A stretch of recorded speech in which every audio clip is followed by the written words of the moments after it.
Hello, this is Alan Scarrow with the first installment of the Leadership Development Series. We're going to start with the crucial conversations portion of our leadership development, and we'll get into some later topics on leading change, improving communication skills, developing power and persuasion, building culture, and characteristics of high-performance organizations.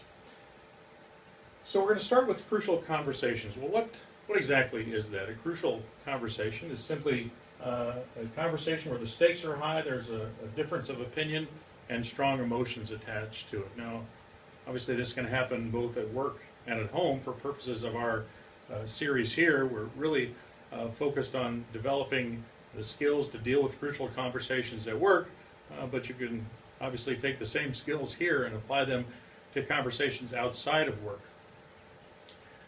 So, most often crucial conversations are with another person. They're not with a group. Now, sometimes we like to say, I need to talk to them, or there's a committee or something like that. But really, most often, these are with individuals. This author, Diane McLean Smith, has a nice quote. On some level, we like to focus on groups because it's more comfortable, but actually, it's about individual relationships. It's all we really think about. And when you think about that, it is true. Mostly we're thinking about individuals that we're trying to persuade or influence, or that perhaps engage our emotions. Those are the folks that we're trying to reach and influence during a conversation like this. Kerry Patterson is a well-known expert on negotiation, and he says, the most influential individuals in an organization are the ones who get things done and at the same time build relationships with others. So these are the folks that are out there trying things. In order to try and change things, there's a series of crucial conversations, or sometimes very difficult conversations, that need to occur. So if you're looking to become a person of influence in your floor, your section, your department, you're going to have to embrace the notion that crucial conversations are a part of your path to success. In a 2010 study of 2,200 projects requiring coordination between departments, this wasn't just in healthcare, this was across several industries, 80% were over budget, produced less than expected, and took longer than expected. And for purposes of our discussion here, the reason that that's of note is because those 80% had one of four things in common. Either a lack of crucial conversations between managers about schedule, or lack of crucial conversation about scope, a team member function, or with an executive about a lack of sufficient leadership. So avoiding crucial conversations or difficult conversations has real impact both on your own results as well as for the entire organization. Difficult conversations are not the same as difficult emails. Email is a very poor way to have a conversation when the stakes are high and emotions are running high. The reason for that is that tone and expression, both in the voice and the face and the body language, can't be communicated through an email. So as an example, here's a fellow that's kind of become an iconic American figure, Michael Sam. Here's accepting an award called the Arthur Ashe Award, but you can see the expression in his face here. This is not something that he could have emailed in, or that we could understand the emotion that he is expressing through an email or through written word. This is something that really needs to be visualized. In addition, when we argue over email, it sort of forces us to stake out a position that we then continue to defend. The reason is that we're not picking up on the subjective nature of language, the body language, expression, and tone in another person. We're simply arguing our point because we're not picking that side of the conversation up. So email is a very bad way to have a difficult or crucial conversation with somebody. And in fact, it takes 90% less time to solve a problem when we confront somebody and talk with them as opposed to trying to do it over email. So then the obvious question would be, well, what about phone? Can I have a crucial conversation or a difficult conversation with somebody over the phone? Much like this fella is having here. Now, yes, you can. The problem with that is that the phone transmits the low tones or low frequencies of the voice very poorly. Now the low tones and low frequencies of the voice, no matter if you're a man or a woman, tend to be the most engaging, the most influential.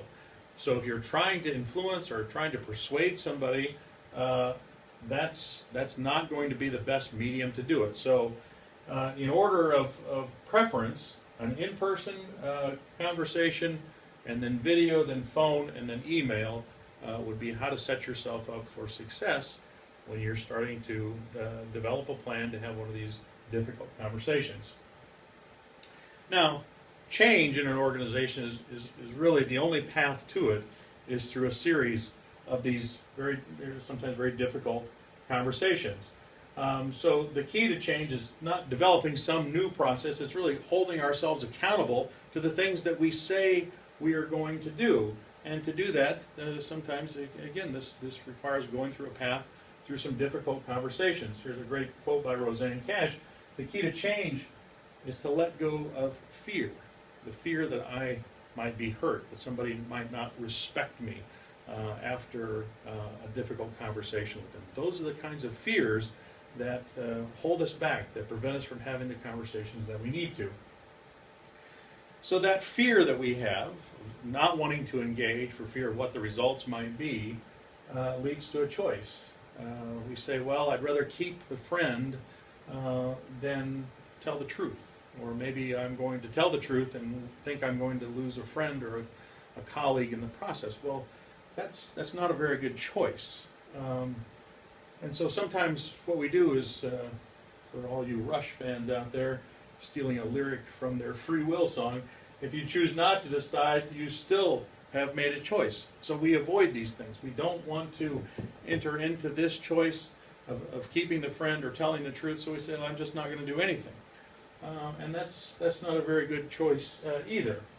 The most effective people in an organization get relevant information on the table and at the same time build relationships with others. That is your challenge, to get the relevant information out there, to share your point of view, to listen to others, and build relationships at the same time you're getting that information out on the table.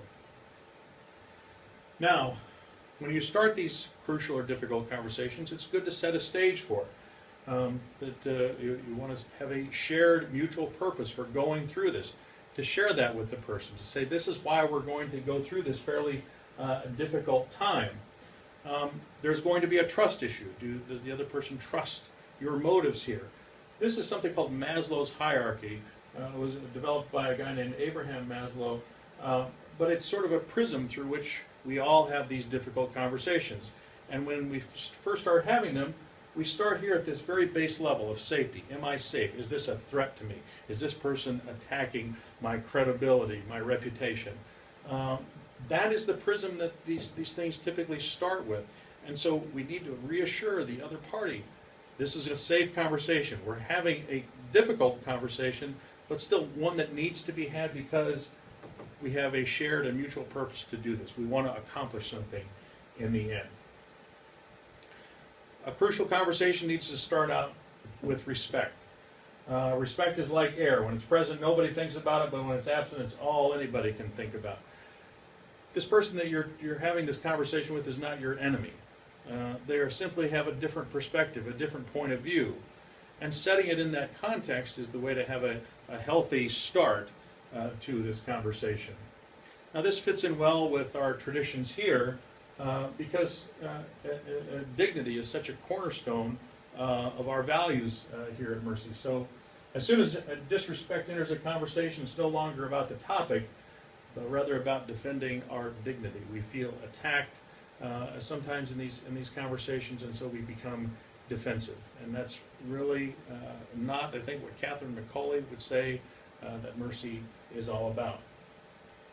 So when others are respected by you, they are much more open to your influence. They want to engage and achieve a result based on that shared and mutual purpose that you started out with. So next time we'll delve a little bit more deeper into crucial conversations and hope you can apply this in your own section, department, your own office, and good luck.